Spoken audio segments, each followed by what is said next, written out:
Hello, my friends on YouTube. In the beginning, I'm very sorry about the delay. I'm going to speak about why I'm late today. Um, Today is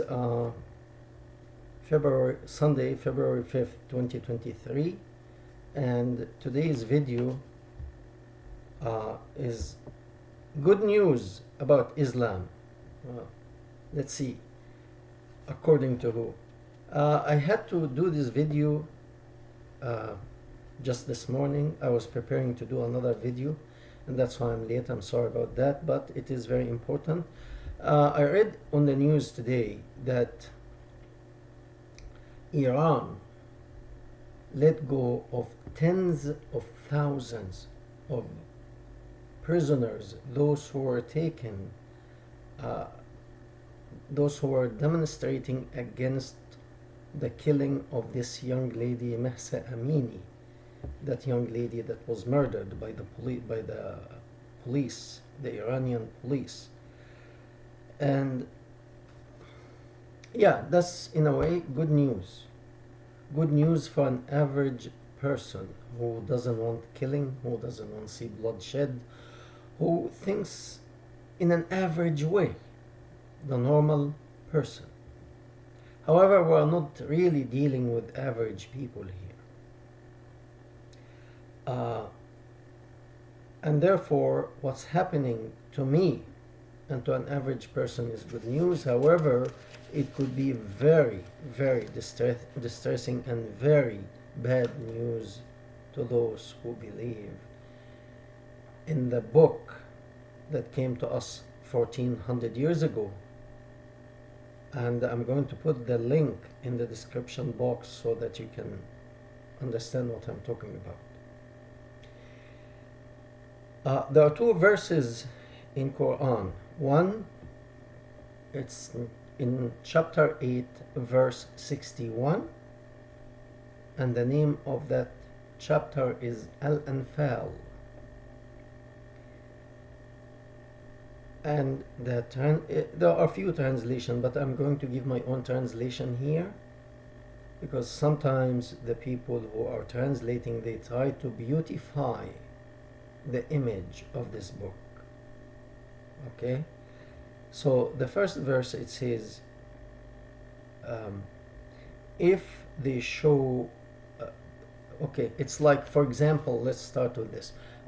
Two people or two groups of people are in dispute and they are arguing or fighting with one another. So one of them is a Muslim group, the other one is non-Muslim. So they are fighting. When the non-Muslim show interest in peace, the non-Muslim show interest in peace, because that side sees that there is equality in the fighting, and it will drag for so long, and there is nothing going to be happening, and there will be no winner and loser at the end. It will just keep going and going and going. So they take the shortcut and say, okay, let's try to solve that peacefully. For example, when the Western forces with the leadership of America left Iraq as well as Afghanistan, whether it was honorable or not honorable, the way America and the Western forces pulled out of Afghanistan is not the issue now.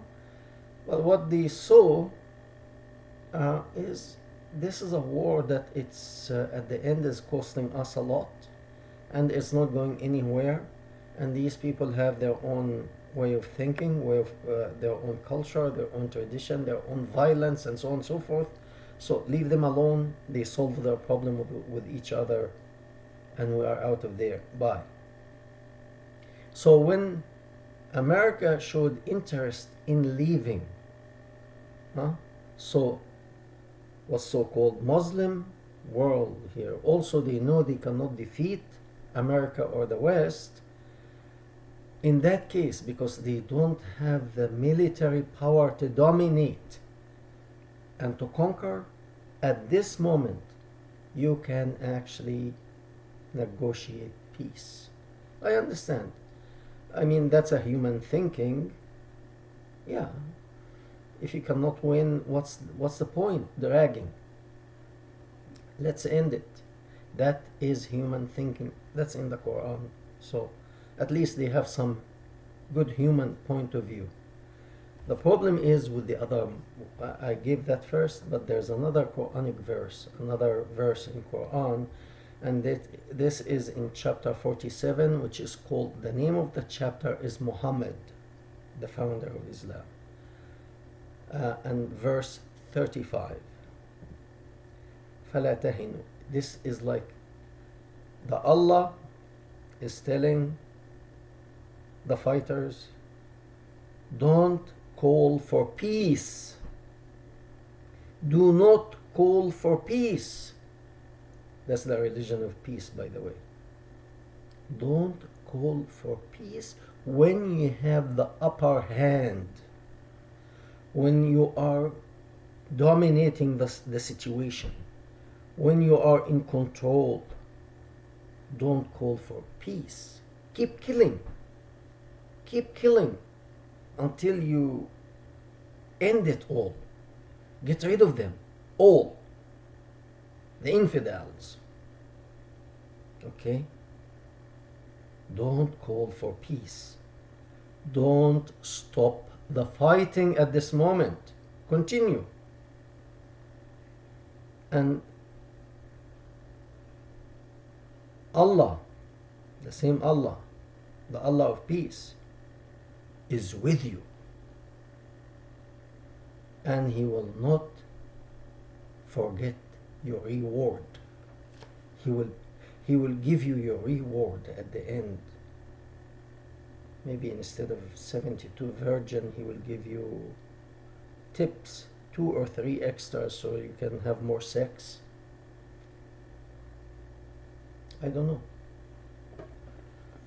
This here, whoever is listening probably got the picture clear here. Why?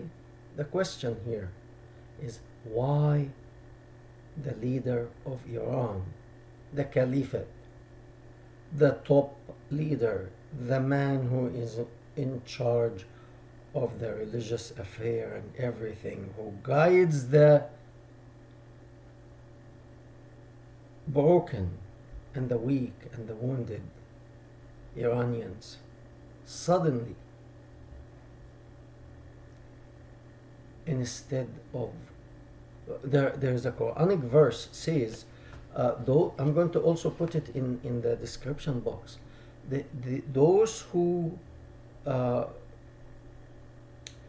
spread mischief in the land and cause trouble should be not killed in an average way, or shot or hanged by the gallows or something to that effect. No, you have to show violence in killing them so that other people will never do that again. Okay, so you actually chop their hands and feet from opposite direction. Like if you chop the right hand off, you chop the left foot off, and then you let them bleed, and then you hang them on a cross to die of hunger and thirst, regardless how long it takes. So you kill them in this manner because they are not believing in Allah and His Messenger, and they are denying Islam. And basically most of the people in these demonstrations were against all that. So the president of Iran, the top religious leader, the Caliphate, he didn't apply Quran to these people. He didn't apply what Muhammad and his Allah told him to do, but rather he let them go. And the question is he that soft-hearted man? Is he an average person, average human being? I don't think so. I really don't think so. But why then did he see? Why did he let them go? Why do you let these people go? Whereas you are a strong believer in the Quran and a strong believer in Muhammad. Why? You are going against Allah and His Messenger. So according to your word, you are spreading mischief in the land, and this penalty should be applied to you, chopping your hand and your foot opposite direction, and you should be hanged on a cross to die. Because you are not applying what your Lord told you to do, what your Prophet told you to do. So you are against Allah and His Messenger. The reason is, in my own personal opinion, is that he knows that he doesn't have the upper hand. He cannot keep beating. He knows he is losing a losing battle. So the best thing is to compromise now. So to compromise is, okay, let's go against Allah and His Prophet now, so that I can keep my position and my power and my authority. And then let's see what tomorrow will bring. So I am very sure these people, who tens of thousands of young people against this wretched system, were put in prison, faced torture. I didn't see them, but I know they faced torture. And maybe the women have been raped.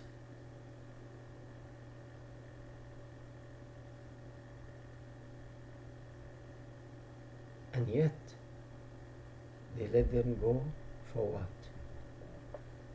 I tell you, maybe 90% or not, if not more than these people, if some demonstration happens again, more than 90% of these people will not participate in that.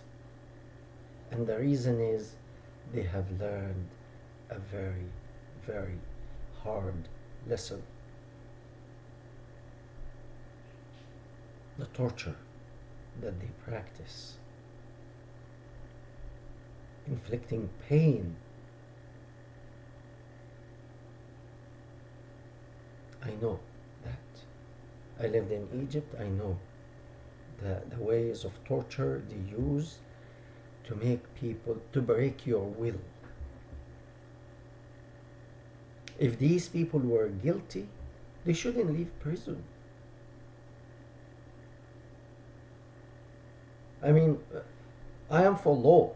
I believe people should follow good laws. Like, for example, don't kill, don't steal. That's a law. It's not just because it's from the Ten Commandments. No. I don't know of any country in the world says, their law says, if you steal, you will not be punished. If you steal, you will be punished, either by prison or by whatever. There is punishment to stealing. There is punishment to destroy public property. There are laws in place. And I agree, if a person destroys public properties, he or she should be punished for that. Why do you do that? But to exercise your speech, your freedom to talk, that does not cause any harm to anybody. It's talk. It's personal opinion. It could be wrong and it could be bad. It could be whatever. It doesn't matter. We have the right to express our opinions. This is not permitted in Islam. And therefore, if you express your opinion and it's against the leader or the caliphate or against Muhammad, you are spreading mischief in the land, and therefore you ought to be killed. So why did the Iranian leader Khomeini let go of these tens of thousands of people, did not punish them? Why didn't I'm not asking for them to be punished or to stay longer in prison. I hope all of them can come out, but it's a logical question.